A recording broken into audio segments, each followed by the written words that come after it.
मला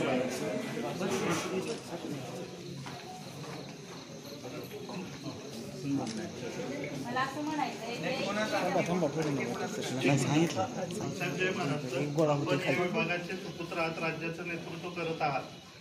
थोडंसं अभ्यास केल्यावर असं लक्षात येतं की साहेब आमच्याकडे काही जणांचं कुणबी प्रमाणपत्र आहे, तर त्यांना जर आरक्षण मिळालं आपल्या 105 गावचा आणि महाराष्ट्राचा जर विचार केला तर 96 कोटी मराठा लोक जास्त आहेत. तर साहेब त्यांचं नक्की काय, त्याबद्दल थोडंसं मार्गदर्शन मिळालं तर बरं होईल. माझं असं म्हणणं आहे की जे काही कुणबी आणि मराठा हे जे काही जातीवाचक विषय आहेत ह्याच्यावर आम्हाला आता बोलायचंच नाहीये, कारण काय ह्याच्यातून वाद वाढणार आहेत, डुबळी निर्माण होणार आहे. आम्हाला मुद्दा एवढाच आहे की आपलं आरक्षण किती टक्के मिळणार आहे किंवा आरक्षणाला आपल्याला काय केलं पाहिजे किंवा काय नाही केलं पाहिजे. आज 6 वर्षामध्ये जे शांततेत मोर्चे काढले त्याला कुठेतरी गालबोट लागलेला आहे. या 2 महिन्यामध्ये जाळपोळ झाली किंवा काय झालं, कुणबी हा विषय याआधी कुणालाच माहित नव्हता. म्हणजे ना मला, माझ्या आई वडिलांना किंवा आजी आजोबांच्या काळात पण आम्हाला हा शब्द माहित नव्हता.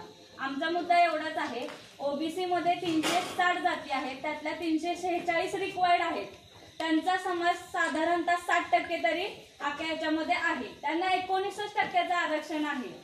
हे बऱ्याच लोकांना माहित नाहीये. ते म्हणतात त्यांना 35%, 24%, 27%, मग त्यांच्यातला आम्हाला 16% द्या वगैरे वगैरे.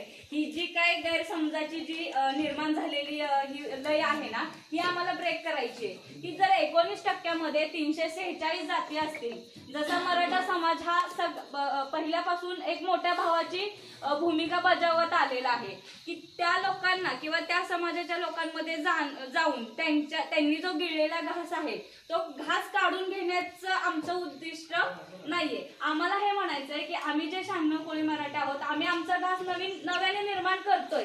प्रत्येक वेळेस आम्ही करत आलेलो.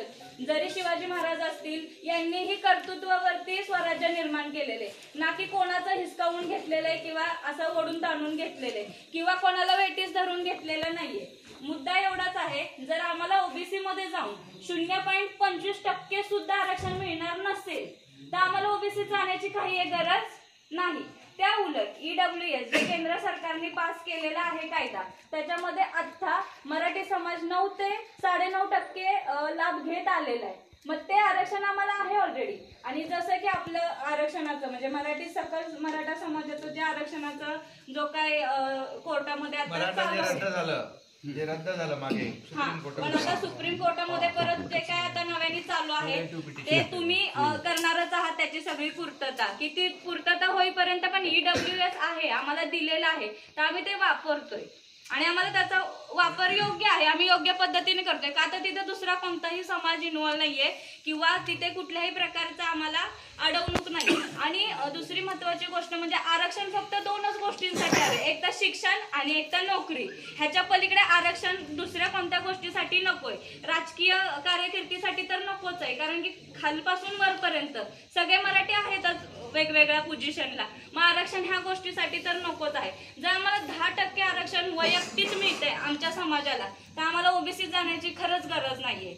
आणि विनाकारण आहे ना, जे काही ते करतायत जरांगे, त्यांनी हे थांबवावं, त्यांच्या पुरतं करू द्यात. आमचं काही म्हणणं नाही. मराठा त्यांचा जो विदर्भ भाग आहे सगळ्या गोष्टीत तिकडे त्यांना काय करायचं ते करू देत, पण त्यांनी इकडे नाही घसरलं पाहिजे. आमच्या लोकांमध्ये तुम्ही का फूट पाडताय? म्हणजे आमच्या आत्ताही बघायला गेलं तर बऱ्यापैकी लोकांना माहितच नाहीये. जे लोक मोर्चा घेऊन येतात त्यांना माहित नाही हे 96 कोळी मराठ्यांसाठी चाललंय का हे ओबीसी मधून कुणबीचं आरक्षण घ्यायचंय म्हणून चाललंय. ही सगळ्यात मोठी दुबळी निर्माण त्यांनी केलेली आहे. हे आम्हाला कुठेतरी थांबवायचंय. बरं, मी उपोषणाला बसले, गेले 8 दिवस मी उपोषण केलेलं आहे. माझी पूर्ण म्हणजे मीडियाने तर माझं काही कव्हरेज घेतलेलं नाही. माझी एकही बाईट कुठे फिरलेली नाही किंवा नाही, काही नाही. का तर जे लोक जरांगेच्या इकडून बसलेले ते लोक मीडियातलेच आहेत. त्यांनी पूर्णपणे आमचं मीडिया कव्हरेज डाऊन केलं. नाही, आता एकच आहे, तुमचं एकच म्हणणं आहे की तुम्हाला मराठा आरक्षण जे आहे ते पाहिजे, टिकणारं असलं पाहिजे. बघा, सरकारची भूमिका मी स्पष्टपणे मांडलेली आहे. मनोज जरांगे पाटील यांच्याशी देखील जेव्हा मी बोललो तेव्हा मी सांगितलं की जे कुणबी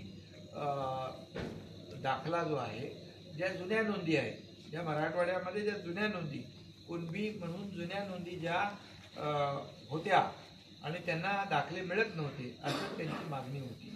त्याच्यानंतर आम्ही एक जस्टिस शिंदे कमिटी नेमली. कुणबी दाखला जुन्या नोंदी पाहून देण्याचा सरकारचा निर्णय आताचा नाही, 1967चा 2004चा GR आहे. त्याप्रमाणे ज्या ज्या ठिकाणी जुन्या नोंदी आहेत कुणबी म्हणून, म्हणजे आपल्या वाडवडिलांच्या ज्या नोंदी आहेत, मग त्यानंतर मधली जी काही आपली लोक आली, म्हणजे त्यांची मुलं, मधली पिढी जी आली, त्यांनी काय केलं, कुणबी न लावता मराठा लावला, पण त्यांचा वाडवडिलांचा कुणबी नोंद आहे. अशा लोकांना आम्ही आता दाखले मराठवाड्यामध्ये देण्याचा निर्णय घेतला. जस्टिस शिंदे कमिटीने 15,000 नोंदी जुन्या त्याच्यामध्ये पाहिल्या. त्यामुळे त्यांचं त्याच्यामध्ये कुणबी म्हणून जुन्या नोंदी असल्यामुळे त्यांना कुणबी दाखले मिळणार. आता दुसरी गोष्ट, तुमचं जे म्हणणं आहे की आम्हाला ऑलरेडी ओबीसीमध्ये एवढ्या जाती आहेत आणि आणखी त्याच्यामध्ये मराठा टाकला तर आम्हाला मिळणार काय, वाट्याला आमच्या काही येणार नाही. तर त्याच्यासाठी आम्ही काय करतोय, त्याच्यासाठी ज्यांना जुन्या नोंदी कुणबी म्हणून आहेत त्यांनी त्यांच्या जस्टिस शिंदे कमिटीची आम्ही व्याप्ती वाढवली. जिथं जिथं जुन्या कुणबी नोंदी असतील त्यांना ते दाखले मिळतील. पण ज्यांचं आरक्षण, आता मराठा आरक्षण जे आपलं देवेंद्र फडणवीस साहेब मुख्यमंत्री होते त्यावेळेस मी त्या कमिटीत होतो, त्यावेळेस आपण मराठा आरक्षण दिलं. मराठा आरक्षण दिल्यानंतर त्याला हायकोर्टामध्ये चॅलेंज झालं.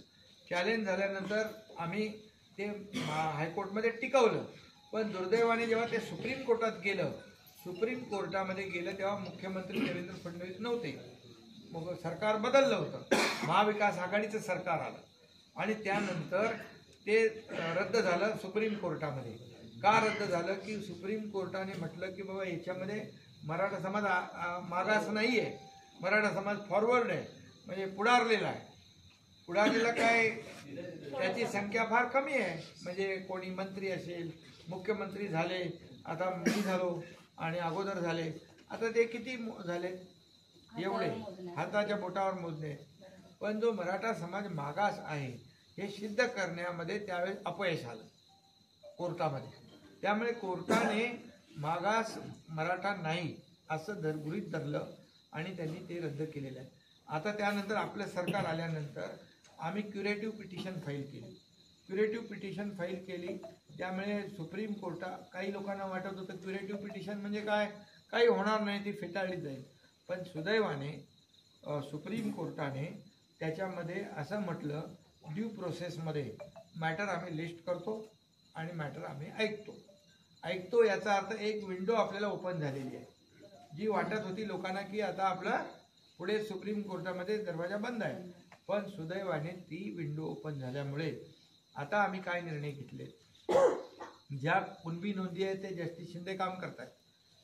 पण जे मराठा आरक्षण रद्द झालेलं आहे, जे तुम्ही म्हणताय की आम्हाला पाहिजे काय मराठा आरक्षण, जे मराठा आरक्षण रद्द झालेलं ते रद्द झालं का, तर त्यांनी सुप्रीम कोर्टाच्या त्यावेळच्या बेंचनी म्हटलं मराठा मागास नाही.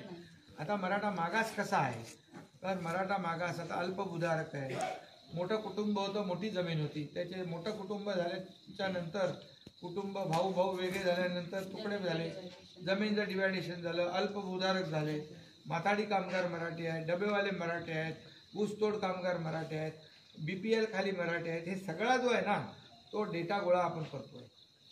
एक आपला मागासवर्ग आयोग आपला जो आहे त्याच्या माध्यमातून, त्यासाठी आम्ही जस्टिस शिंदे आहेत, जस्टिस भोसले आणि जस्टिस गायकवाड ज्यांनी पूर्वीचं पहिलं आरक्षण दिलं होतं गायकवाड साहेबांनी, या 3 लोकांची कमिटी केली. ही कमिटी सुप्रीम कोर्टाचे जे आता आपली केस आहे त्या लोकांना मार्गदर्शन करणार, त्यांना मदत करणार. जी तज्ज्ञ लोकांची कमिटी आहे ज्यांनी मराठा आरक्षण जेव्हा मागच्या वेळेस दिलं होतं त्यावेळेस त्यांनी काम केलं होतं, त्यांना आपण सोबत घेतले.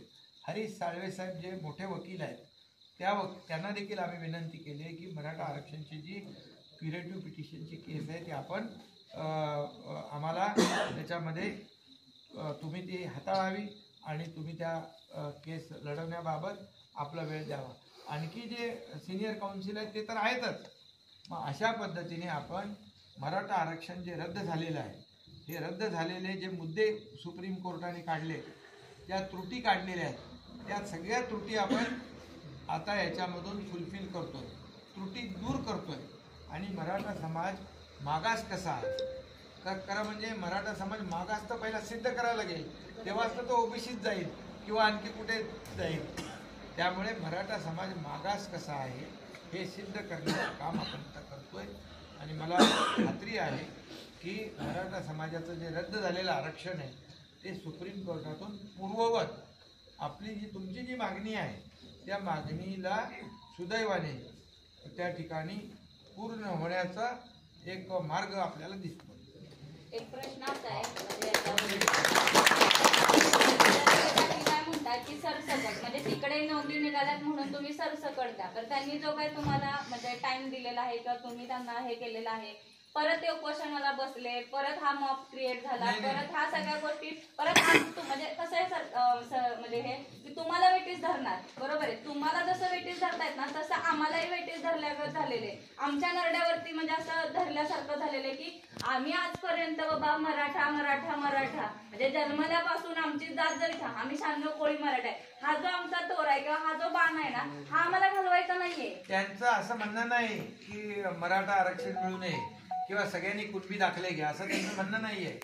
त्यांचं म्हणणं आहे नाही बघा, आम्ही त्यांना सगळं सांगितलं म्हणून तर आपले जस्टिस गायकवाड आणि जस्टिस सुकरे साहेब दोन तुम्हाला बघितलं तिथे ते 2 निवृत्त न्यायाधीश आहेत.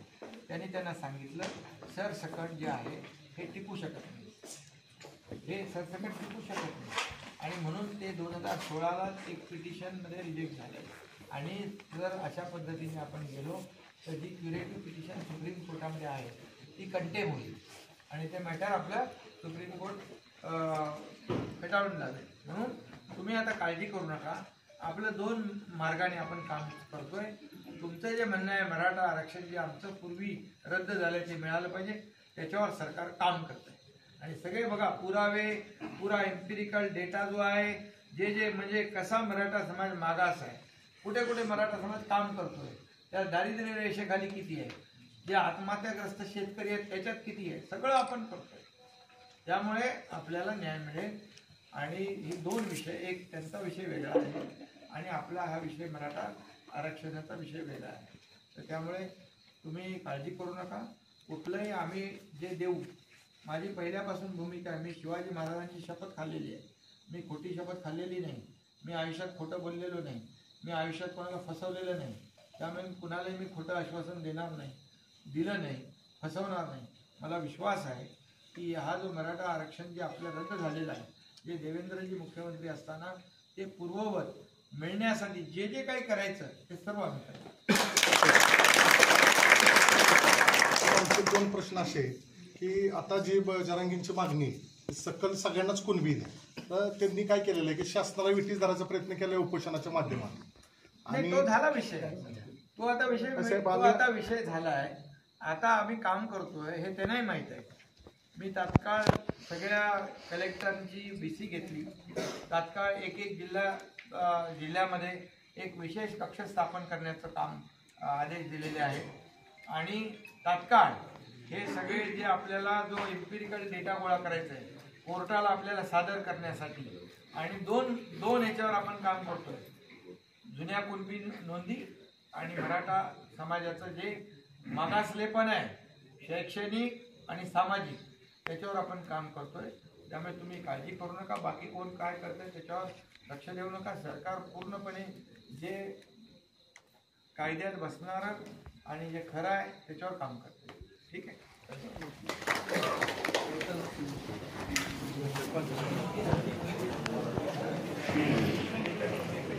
काही